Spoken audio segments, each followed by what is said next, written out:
The Purpose Driven Life, karya Rick Warren, diterjemahkan oleh Paulus Adiwijaya, dibacakan oleh Solardo Enfantius.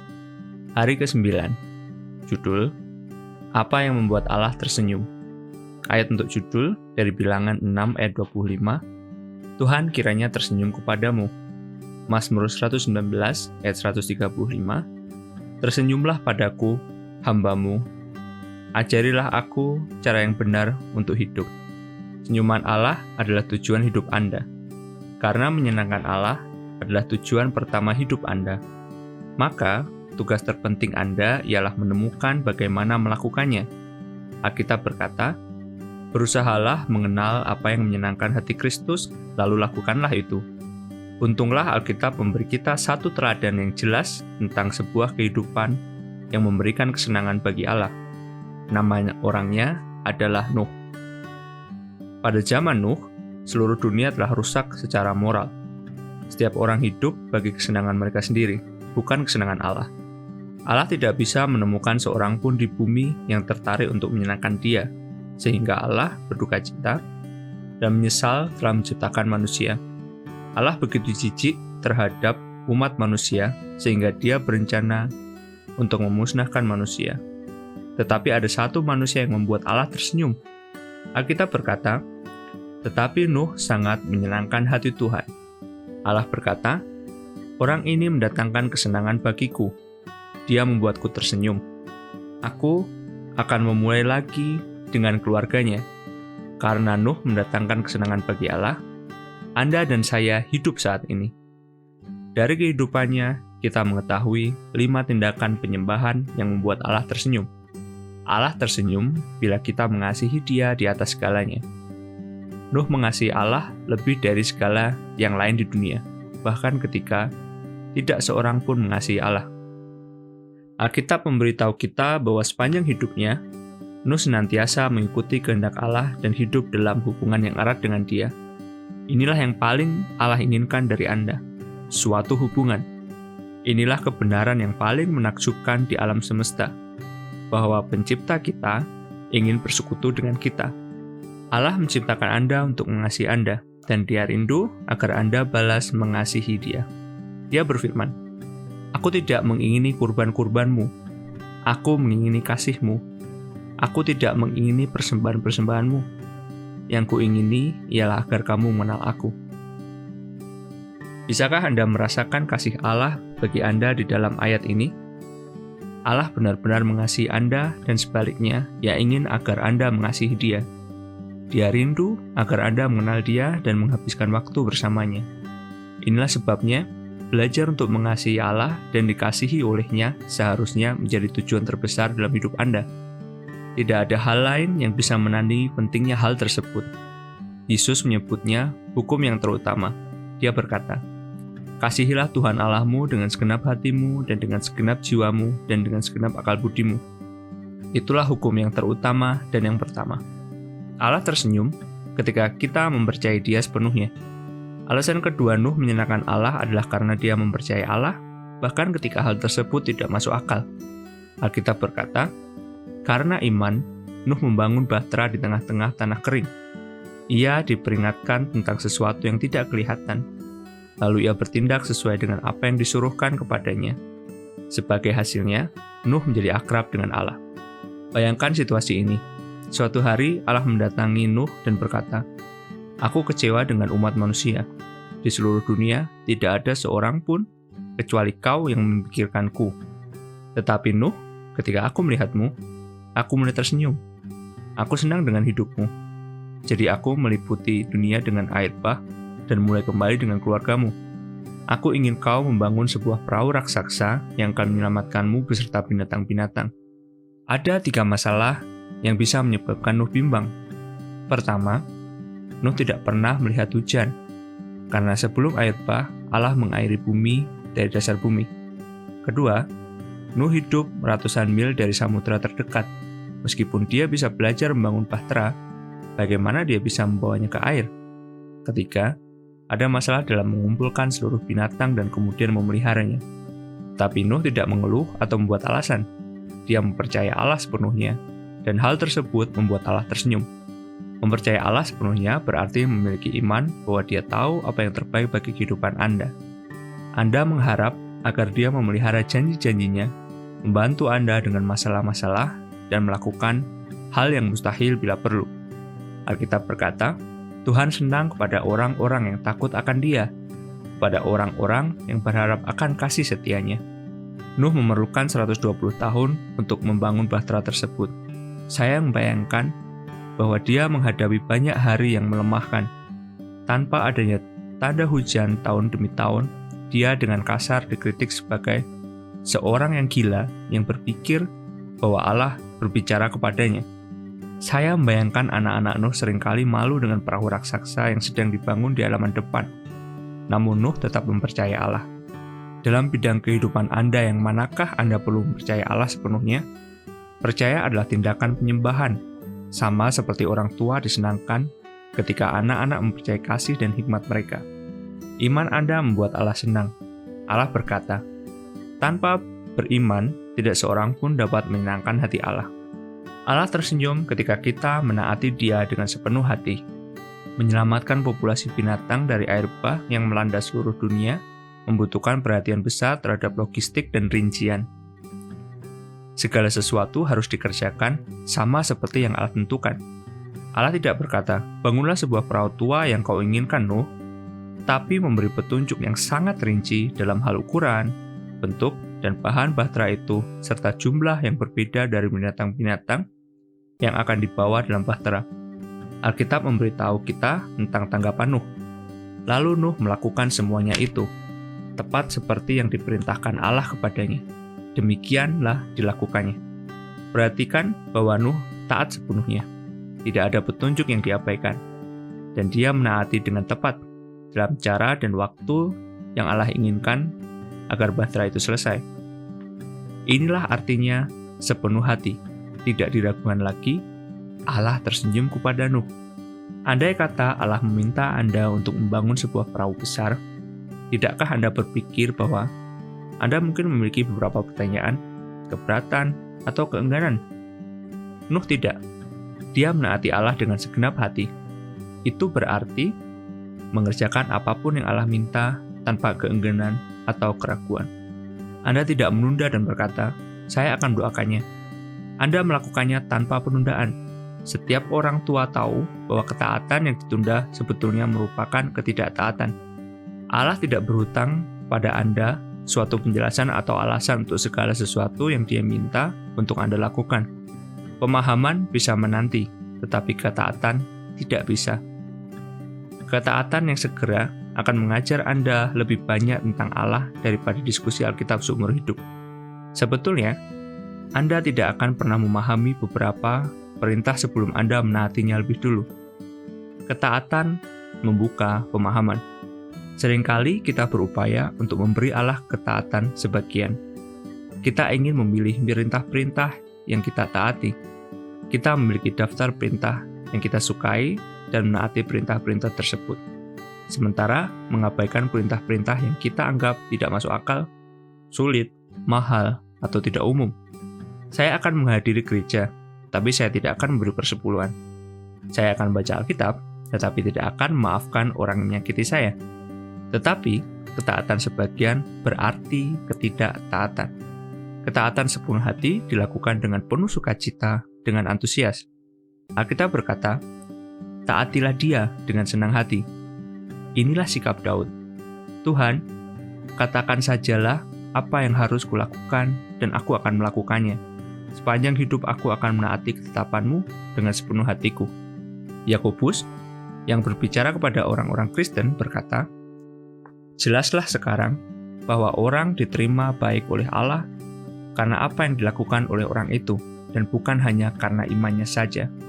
Firman Allah jelas bahwa Anda tidak dapat mengusahakan keselamatan Anda. Keselamatan datang hanya oleh kasih karunia, bukan usaha Anda. Tetapi sebagai anak Allah, Anda bisa mendatangkan kesenangan pada Bapa Surgawi melalui ketaatan. Setiap tindakan ketaatan merupakan juga tindakan penyembahan. Mengapa ketaatan begitu menyenangkan Allah? Karena itu membuktikan bahwa Anda benar-benar mengasihi Dia. Yesus berkata, Jikalau kamu mengasihi aku, kamu akan menuruti segala perintahku. Allah tersenyum bila kita memuji dan bersyukur kepadanya terus-menerus. Hampir tidak ada hal yang rasanya lebih baik daripada menerima pujian yang tulus dan penghargaan dari orang lain. Allah juga menyukai pujian.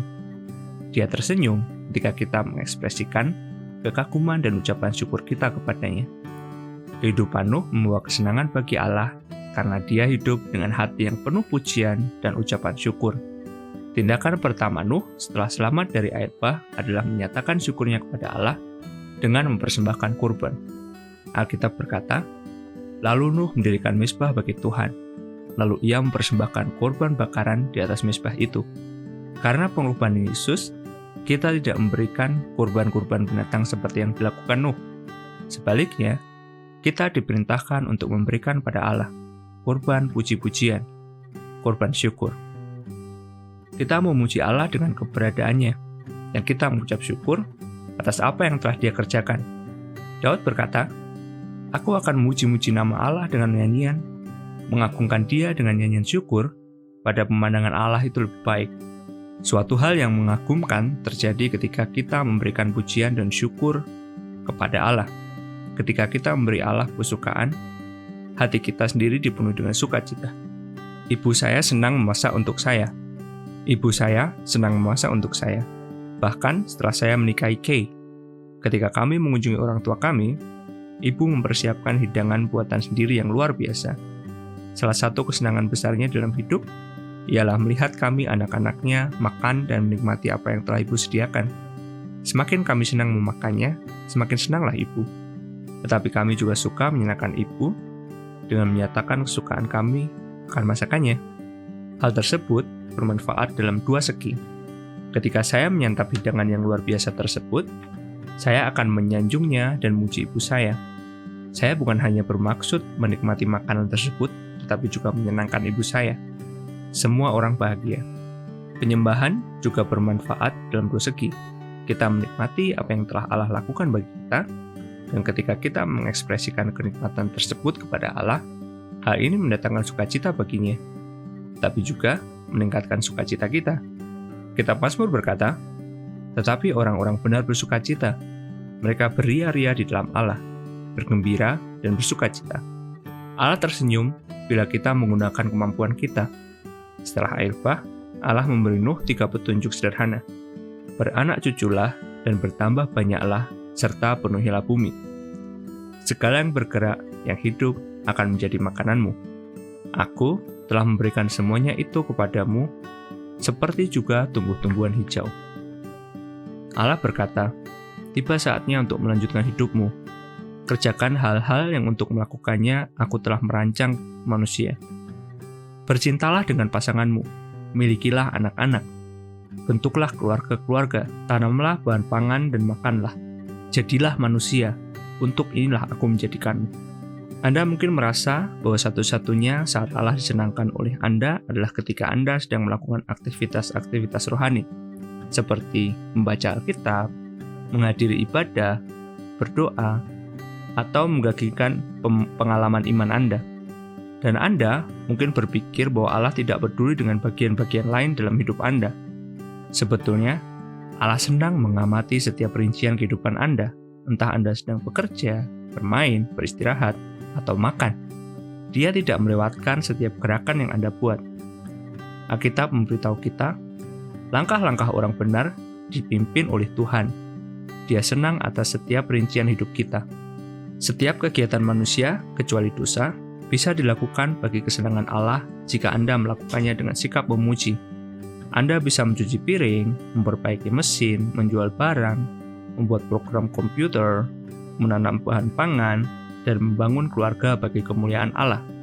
Layaknya orang tua yang bangga, Allah terutama senang mengamati Anda menggunakan talenta dan kemampuan-kemampuan yang telah Dia berikan kepada Anda. Allah dengan sengaja memberi kita karunia yang berbeda-beda demi kesenangannya.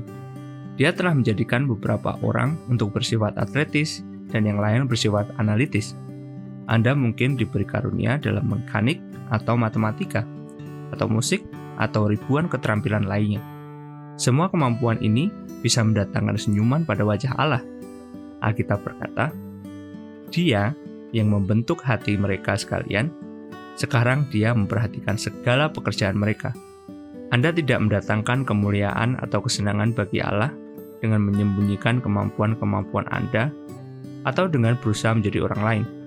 Anda hanya mendatangkan kegembiraan baginya dengan cara menjadi diri Anda sendiri.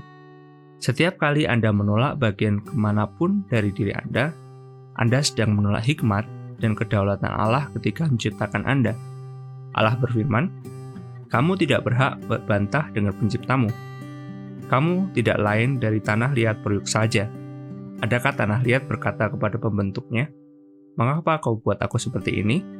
Dalam film Chariots of Fire, pelari Olimpiade Eric Liddell berkata, "Aku yakin Allah menciptakan aku untuk suatu tujuan, tetapi Dia juga membuatku cepat, dan ketika aku berlari, aku merasakan kesenangan Allah."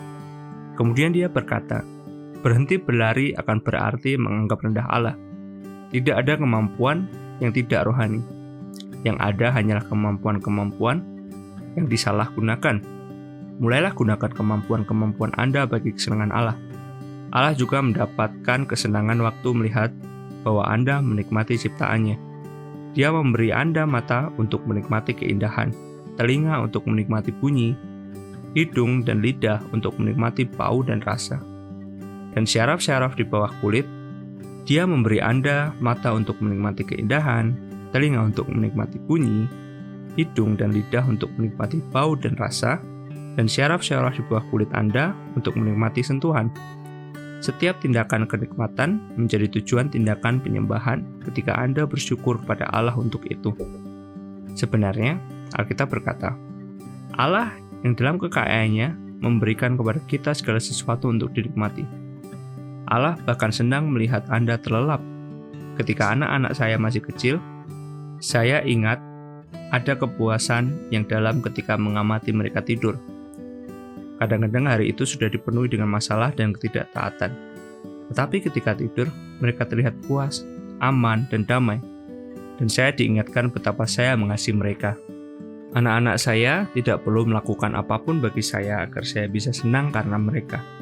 Saya bahagia dengan hanya memandang mereka bernafas, karena saya begitu mengasihi mereka. Ketika dada kecil mereka naik dan turun, saya tersenyum. Kadang-kadang, air mata sukacita memenuhi mata saya. Ketika Anda terlelap, Allah menatap Anda dengan kasih, karena Anda merupakan idenya. Dia mengasihi Anda seolah-olah Anda adalah satu-satunya orang di bumi. Orang tua tidak mewajibkan anak-anak mereka sempurna, atau bahkan dewasa, untuk mendapat menikmati rasa senang karena mereka. Orang tua merasa senang melihat anak-anak mereka dalam setiap tahap perkembangan. Demikian juga, Allah tidak menanti Anda mencapai kedewasaan sebelum Dia mulai menyukai Anda. Dia mengasihi dan senang melihat Anda pada setiap tahap perkembangan rohani Anda. Anda mungkin memiliki guru atau orang tua yang tidak bisa disenangkan ketika Anda sedang bertumbuh. Janganlah mengira Allah merasakan seperti itu tentang Anda. Dia tahu bahwa Anda tidak mampu menjadi sempurna atau tanpa dosa. Alkitab berkata, sebab Dia sendiri tahu apa kita. Dia ingat bahwa kita ini debu. Apa yang Allah lihat adalah sikap hati Anda. Apakah menyenangkan Dia merupakan kerinduan terdalam Anda? Inilah yang menjadi tujuan hidup Paulus. Karena itu kami berusaha sungguh-sungguh untuk menyenangkan hatinya, baik sewaktu kami masih berada di rumah kami di sini ataupun di sana. Ketika Anda hidup dalam terang kekekalan, fokus Anda berubah dari berapa banyak kesenangan yang aku dapat dari kehidupan menjadi berapa banyak kesenangan yang Allah dapat dari hidupku. Allah sedang mencari orang-orang seperti Nuh dalam abad ke-21, yakni orang-orang yang bersedia untuk hidup bagi kesenangan Allah. Alkitab berkata, Tuhan memandang dari surga kepada segenap umat manusia untuk melihat apakah ada yang bijaksana yang ingin menyenangkan hati Allah. Maukah Anda menjadikan kesenangan Allah sebagai tujuan hidup Anda? Tidak ada apapun yang tidak akan Allah lakukan bagi orang yang secara total terhisap dengan tujuan ini. Pokok untuk direnungkan. Allah tersenyum ketika saya mempercayainya. Ayat untuk diingat, Mazmur 147 ayat 11. Tuhan senang kepada orang-orang yang takut akan Dia, kepada orang-orang yang berharap akan kasih setianya. Pertanyaan untuk dipikirkan, karena Allah mengetahui apa yang terbaik. Dalam bidang kehidupan yang manakah saya perlu mempercayainya?